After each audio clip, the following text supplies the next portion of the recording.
દેવભૂમિ દ્વારકા જિલ્લા કલેક્ટર ખંભાળિયાજી દેવભૂમિ દ્વારકાને અતિવૃષ્ટિને લઈ ગુજરાત કિસાન કોંગ્રેસના નેતૃત્વમાં ખેડૂતોએ આવેદનપત્ર પાઠવ્યું। અતિવૃષ્ટિને લઈને ખેડૂતોની વિવિધ માંગ કરાઈ। જિલ્લામાં 251% વરસાદ નોંધાયો હોય। કેન્દ્ર સરકારના અછતગ્રસ્ત મેન્યુઅલ મુજબ લીલો દુષ્કાળ જાહેર કરવાની માંગ કરાઈ છે।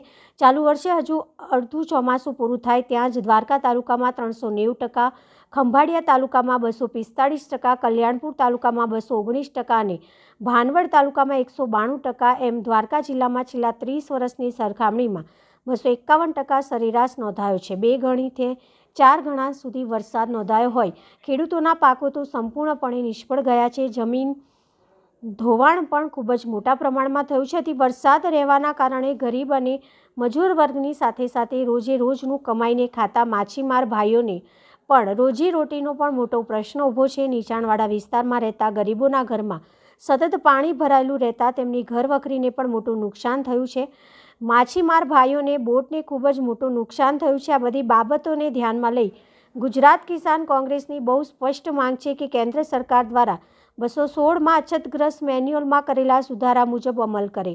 20 ઓગસ્ટ 2020ના રોજ રાજ્ય સરકારે બનાવેલી મુખ્યમંત્રી કિસાન સહાય યોજનામાં અતિવૃષ્ટિને જે વ્યાખ્યા કરવામાં આવી હતી કે સતત 48 કલાકમાં જો 25 ઇંચ વરસાદ પડે તો તેમને અતિવૃષ્ટિ ગણાવી। એ મુજબ પણ દ્વારકા જિલ્લામાં એક વખત નહીં 2 વખત અતિવૃષ્ટિ નોંધાઈ ચૂકી છે। પ્રતિ હેક્ટર ખેડૂતોને ઓછામાં ઓછા 25,000 અને 4 હેક્ટરની મર્યાદા એમ કુલ 1 લાખની ખેડૂત દીઠ વળતર આપવું જોઈએ। અતિવૃષ્ટિના કારણે ખેડૂતોને ખેડ, ખાતર, દવા, બિયારણ અને મજૂરીનો જ હિસાબ નફો નહીં કરીએ તો પણ પ્રતિ હેક્ટર ઓછામાં ઓછું 2,75,000નું નુકસાન થયું છે। જ્યારે ખેડૂતોને જે પ્રતિ હેક્ટર 1,25,000નું પાક ધિરાણ લીધું છે તે માંડવાળ કરવામાં આવે। દ્વારકા જિલ્લામાં પશુપાલન સાથે જોડાયેલા ખૂબ મોટા વર્ગ છે, જેમાં પણ ખાસ ઘેટા બકરા સાથે જોડાયેલા પશુપાલક ભાઈઓ પાસે એવા છાપરા હોતા નથી કે તે પોતાના પશુઓને છાપરામાં રાખી વરસાદથી બચાવી શકે। 45-50 દિવસ ભારેથી અતિ ભારે વરસાદ પડવાના કારણે તેઓ પશુઓના મોટા પ્રમાણમાં નુકસાન સહન કરવું પડ્યું છે। આ તમામ બાબતે યોગ્ય ન્યાયની માંગ કરતું આવેદનપત્ર પાઠવવામાં આવ્યું હતું। દ્વારકા જિલ્લામાં ચાલુ વર્ષે 251% વરસાદ રાજ્ય સરકારની વેબસાઇટ ઉપર છે। દ્વારકા તાલુકાની અંદર 390% છે, ખંભાળિયામાં 245%, એમ સરેરાશ 251% વરસાદ થયો છે। કેન્દ્ર સરકારની 2016ની અછતગ્રસ્તની મેન્યુઅલ બહુ સાફ છે કે જ્યાં 140% કરતાં વધારે વરસાદ પડ્યો હોય તો લીલો દુષ્કાળ જાહેર કરવો જોઈએ। સરકાર લીલો દુષ્કાળ જાહેર નથી કરતી, નથી એની દરખાસ્ત કરતી। એટલે આજે ખંભાળિયા ખાતે કલેક્ટરશ્રીને દ્વારકા જિલ્લાના ખેડૂત આગેવાનોએ સાથે મળી અને રજૂઆત કરી હતી કે દ્વારકા જિલ્લાને લીલો દુષ્કાળગ્રસ્ત જાહેર કરવામાં આવે। જે અગાઉ સર્વેની કામગીરી કરી છે એમાં ભાણવડ તાલુકાનો સમાવેશ કર્યો નહોતો તો ફરીથી ભાણવડ તાલુકામાં સર્વે કરવામાં આવે। એટલું જ નહીં પણ લીલો દુષ્કાળ જાહેર થાય તો ખેડૂતોએ જે પાક ધિરાણ લીધું છે આ પાક ધિરાણ માંડવાળ કરવું પડે સરકારે, અને માંડવાળ કરવામાં આવે એવી માંગ છે અમારી।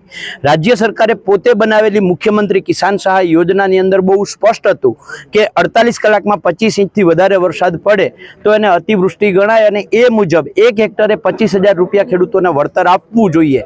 દ્વારકા જિલ્લાની અંદર 2 વખત ઘટના બની છે કે એક આરે 25 ઇંચ વરસાદ પડ્યો 2 વખત। તેમ છતાં રાજ્ય સરકારે બનાવેલા કાયદાનો અમલ પણ રાજ્ય સરકાર કરતી ન હોય। 4 હેક્ટરની મર્યાદામાં એટલે ખેડૂતને ઓછામાં ઓછું પ્રતિ હેક્ટરે 1 લાખ રૂપિયાનું વળતર રાજ્ય સરકારે આપવું જોઈએ। રાજ્ય સરકારે બનાવેલા કાયદા છે એટલે રાજ્ય સરકાર અને કેન્દ્ર સરકારે બનાવેલા કાયદા મુજબ અમે માંગીએ છીએ। બાકી સરકારે મુખ્યમંત્રી કિસાન સહાય યોજના ખતમ કરી નાખી છે, પાક વીમા યોજના ખતમ કરી નાખી છે, એક પણ યોજના અત્યારે ખેડૂતો માટે ચાલુ નથી। આ બંને યોજનાની અંદર બહુ સ્પષ્ટ હતું કે SDRF ઉપરાંત આ બંને યોજનાનો લાભ મળવાપાત્ર હોય તો મળવાપાત્ર હતો, તો રાજ્ય સરકારે અત્યારે યોજના બંધ કરી છે પણ તેમ છતાંય એ ધારાધોરણો મુજબ ખેડૂતોને વળતર આપવામાં આવે એવી અમારી માંગ છે। અગાઉ જે સર્વે જાહેર કર્યો હતો સરકારે અને એનો જે જાહેરાત પેકેજ જે જાહેર કર્યું છે એની અંદર જમીન ધોવાણ કે પશુ નુકસાનનો 1% જાહેરાત છે નહીં। એટલે સરકારશ્રીનું ધ્યાન દોરવા માંગીએ છીએ કે જમીન ધોવાણ જે છે એનું બહુ મોટું નુકસાન છે, ખેડૂતોને પશુઓનું બહુ મોટું નુકસાન છે। તો અગાઉ હવે પછી જે પેકેજ જાહેર કરે તેમાં જમીન ધોવાણ અને પશુ નુકસાનીને ધ્યાનમાં લેવામાં આવે. સરકારશ્રીને એક વિનંતી છે કે સરકારના ભ્રષ્ટાચારના ભોગે જમીન વિકાસ નિગમ જે બંધ થયું છે એને તુરંત ચાલુ કરવામાં આવે.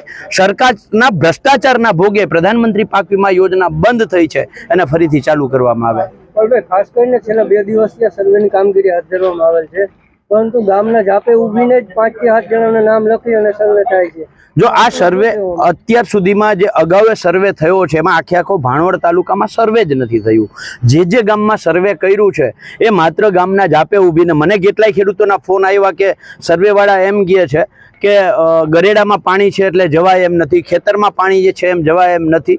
તો ખેતરમાં પાણી છે ને જવાય એમ ન હોય તો બહુ સ્પષ્ટ છે કે ત્યાં 100% નુકસાની લખી લેવી જોઈએ, ત્યાં જવાની જરૂર નથી. અને વિશ્વાસ ના આવતો હોય તો જે સર્વેના અધિકારીઓ છે એના બૂટ મોજા પલળે તો ભલે પલળે, એના કપડાં ગારાવાળા થાય તો ભલે થાય. ખેડૂતની જિંદગી ગારાવાળી થઈ ગઈ છે ત્યારે આ ખેડૂતના ટેક્સનો પગાર લઈ અને સર્વે કરવા નીકળેલી ટીમે ત્યાં ખેડૂતના ખેતર સુધી જવું જોઈએ અને ખેડૂતને જે વાસ્તવમાં નુકસાન થયું છે એ નુકસાનનું સર્વે કરવું જોઈએ.